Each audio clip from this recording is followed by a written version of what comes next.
చందమామ కథ 60 కాసుల వడ్డానం. పద్మనాభపురం ప్రభుత్వ కచేరీలో ప్రకాశం అనే అతడు చిన్న ఉద్యోగి. అతడు ఒకనాడు కచేరీ పని మీద పొరుగురు వెళుతూ భార్య జానకికి చెప్పవలసిన జాగ్రత్తలన్నీ చెప్పి బయలుదేరాడు. ఆమె ఆ సాయంత్రం ఇంటి పనులన్నీ ముగించుకొని ముందు గదిలోకి వచ్చేసరికి చీకటి పడబోతున్నది. ఆ సమయంలో ఒక 70 ఏళ్ల వృద్ధుడు వీధి వైపు నుంచి ఇంటికేసి వస్తున్నాడు. ఆయన చేతిలో ఒక పెట్టె ఉన్నది. బాడుగ బండివాడు పెద్దగా, బండి పట్నం దాకా మాట్లాడుకొని ఇక్కడే దిగిపోతే ఎలా అని గట్టిగా అరుస్తున్నాడు. ముసలాయన వెనక్కు తల తిప్పి, నీకు పూర్తిగా బాడుగ ముట్ట చెప్పాక నేను ఎక్కడ దిగిపోతే నీకేం? ఈ రాత్రికి ఇక్కడ తమ్ముడి ఇంట్లో విశ్రాంతి తీసుకుంటాను అని నిదానంగా ఇంటి ముందున్న మెట్లెక్కాడు. ఆయనను జానకి ఏనాడు చూసి ఉండలేదు. ఆమె ఆశ్చర్యంగా ఆయన కేసి చూస్తూ, ఎవరండి మీరు? ఇది ఎవరిల్లు అనుకుంటున్నారు అని అడిగింది. చెబుతాను, ముందు ఇన్ని మంచినీళ్లు తెచ్చిపెట్టు తల్లి అన్నాడు ముసలాయన దాపులనున్న పడక కుర్చీలో కూర్చుంటూ. జానకి ఒక చెంబు నిండా మంచినీళ్లు తెచ్చి ఇచ్చింది. ముసలాయన నీళ్లు తాగి, ఇది ఎవరిల్లో నాకు తెలీదు. ఈ రాత్రికి ఆశ్రయం ఇస్తే తెల్లవారి మా ఊరు వెళ్ళిపోతాను అన్నాడు. అది విని జానకి ముసలాయన పరీక్షగా చూసింది. ఆయన ప్రమాదకరమైన మనిషిలాగా కనిపించలేదు. ఆమె కాస్త తటపటాయిస్తూ, ఆశ్రయం ఇవ్వడానికి అభ్యంతరం లేదు బాబాయ్ గారు. చూడబోతే మీరేదో కంగారులో ఉన్నట్టున్నారు అన్నది. అవునమ్మా, నా కంగారుకు భయానికి కారణం ఇది అంటూ ముసలాయన పక్కన పెట్టుకొని ఉన్న పెట్టె మూత తీసి చూపించాడు. పెట్టె నిండా బంగారు నగలు, వాటిలో ఒక పెద్ద వడ్డానం కూడా ఉన్నది. ముసలాయన వడ్డానాన్ని బయటికి తీసి జానకితో, దీని బరువెంతో తెలుసా అమ్మా? 60 కాసులు అంటూ దాన్ని పెట్టెలో పెట్టేశాడు. అంతా ఆశ్చర్యంగా చూస్తున్న జానకితో ముసలాయన ఇలా చెప్పాడు. ఆయన పేరు నీలకంఠం, పెద్ద భూస్వామి.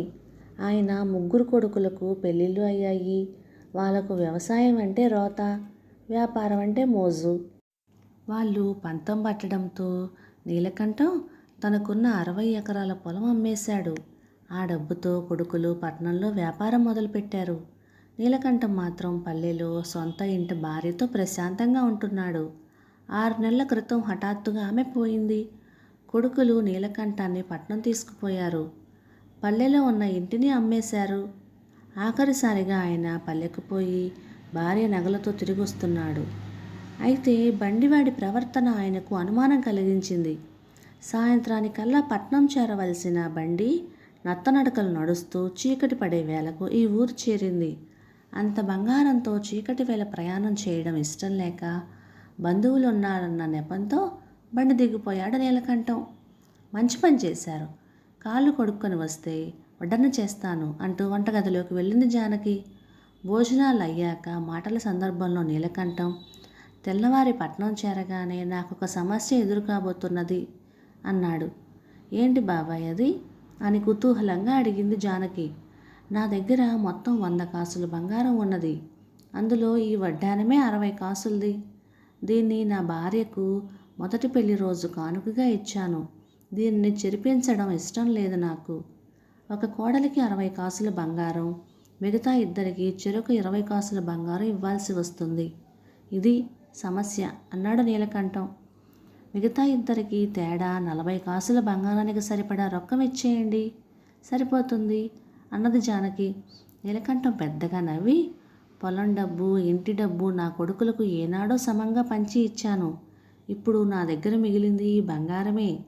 ఇది పనిచేసి హాయిగా కొడుకుల దగ్గర ఏ చీకు చింత లేకుండా శేష జీవితం గడిపేస్తాను అన్నాడు. జానకి కాసేపు ఆలోచించి, అయితే ఆ వడ్డానం మిమ్మల్ని ఎక్కువ ప్రేమగా చూసే కోడలికి ఇవ్వండి అన్నది చిన్నగా నవ్వుతూ. నా 3 కోడళ్ళు నన్ను ఎంతో గౌరవంగా ప్రేమగా చూస్తారు. అందువల్లనే వడ్డానం వారిలో ఎవరికివ్వాలో తేల్చుకోలేకపోతున్నాను అన్నాడు నీలకంఠం. మీ దగ్గరున్న 100 కాసుల బంగారంలో 60 కాసుల వడ్డానం ఎవరికో ఒకరికి వస్తుందని, దాన్ని చెరిపించడం మీకు ఇష్టం లేదని మీ కోడళ్లకు తెలుసా అని అడిగింది జానకి. తెలుసు, నేను బంగారం తీసుకురావడానికి ఊరికి ప్రయాణం అయ్యానని కూడా వాళ్ళు ఎరుగుదురు అన్నాడు నీలకంఠం. జానకి చాలాసేపు ఆలోచించి, మీ కోడళ్ళల్లో మీ మీద ఎవరికి ఎక్కువ ప్రేమ ఉన్నదో చిన్న నాటకం ద్వారా బయట పెడతాను. అయితే నేను చెప్పినట్టు చేయాలి మీరు అన్నది. ఈ సమస్య తీరిపోతే చాలు, నువ్వు చెప్పినట్టే చేస్తాను అన్నాడు నీలకంఠం. తెల్లవారగానే ఏవో పత్రాలు సిద్ధం చేసి నీలకంఠం సంతకాలు తీసుకున్నది జానకి. తర్వాత ఆమె ఊరి మనిషి ద్వారా నీలకంఠం కోడళ్లకు, మీ మామగారు మిమ్మల్ని మాత్రమే వెంటనే బయలుదేరి రమ్మన్నారు అని కబురు పంపింది. మధ్యాహ్న సమయానికి నీలకంఠం కోడలు ముగ్గురు ఇంటి ముందు బండి దిగారు. వాళ్ళని చూస్తూనే జానకి నీలకంఠాన్ని లోపల గదిలోకి తీసుకుపోయి మంచం మీద పడుకోబెట్టి ముఖం మీద దుప్పటి కప్పుతూ, ఇక మీరు లేరు అన్నది. అదేం మాట అన్నాడు నీలకంఠం ఉలిక్కిపడి. మీరు కాసేపు చనిపోయినట్టు కళ్ళు మూసుకొని పడుకోండి, మీ కోడళ్ళ ప్రేమకు ఇది పరీక్షా సమయం అన్నది జానకి. తర్వాత ఆమె అంతకు ముందు రాసి ఉంచిన పత్రాలు తీసుకొని ముందు గదిలోకి వెళ్ళింది. ఆమెను చూస్తున్న నీలకంఠం కోడళ్ళు, మీరెవరు? నిన్ననే ఇంటికి రావాల్సిన మా మామగారు ఇక్కడ ఆగిపోయారు ఎందుకు అంటూ లోపలికి వచ్చారు. జానకి ఆ ముగ్గురి ముఖాలు కేసు ఒకేసారి పరీక్షగా చూసి, మా ఆయన ప్రభుత్వ కచేరీలో న్యాయవాది. నీలకంఠం గారు ఆయనతో సంప్రదించి తన వద్ద ఉన్న బంగారాన్ని నగరంలోని వృద్ధుల ఆశ్రమానికి విరాళంగా ఇచ్చారు. ఆ పని మీదే మీ మామగారు ఇక్కడికి వచ్చారు అన్నది పత్రాలను వాళ్లకు చూపుతూ. కోడళ్ళు ముగ్గురు వెలవెలపోయారు. అసలు ఆయన ఏరి, ఎందుకు మాకు ఇలా అన్యాయం చేశారు అన్నారు. ఆయన లోపల గదిలో ఉన్నారు. అయితే మీ ప్రశ్నలకి జవాబు చెప్పలేరు. ఈ తెల్లవారుజామున హఠాత్తుగా కన్నుమూశారు అన్నది జానకి ఏమాత్రం తొనక్కుండా. అలాగా అంటూ నీలకంఠం పెద్ద కోడలు మెటికలు విరిచి, ముసలి వెధవ, 3 పూటల వేడివేడిగా వండి వడ్డించాను, పస్తులుంచి చంపినా పీడ పోయేది అన్నది. నిద్ర కూడా మానుకొని వైద్యుడు చెప్పిన మందులు శ్రద్ధగా ఇచ్చాను.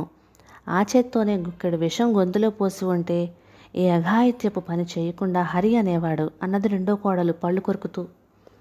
కంఠం నొప్పి పెట్టేదాకా గట్టిగా పురాణాలు చదివి వినిపించేదాన్ని, చేతులు చచ్చుపడేలాగా విసనకర్రతో విసిరేదాన్ని, అంతకన్నా దొడ్డుకర్రతో నెత్తిమీద గట్టిగా బాది ఉంటే పీడ విరగడై ఉండేది అన్నది మూడో కోడలు ఉక్రోషంగా.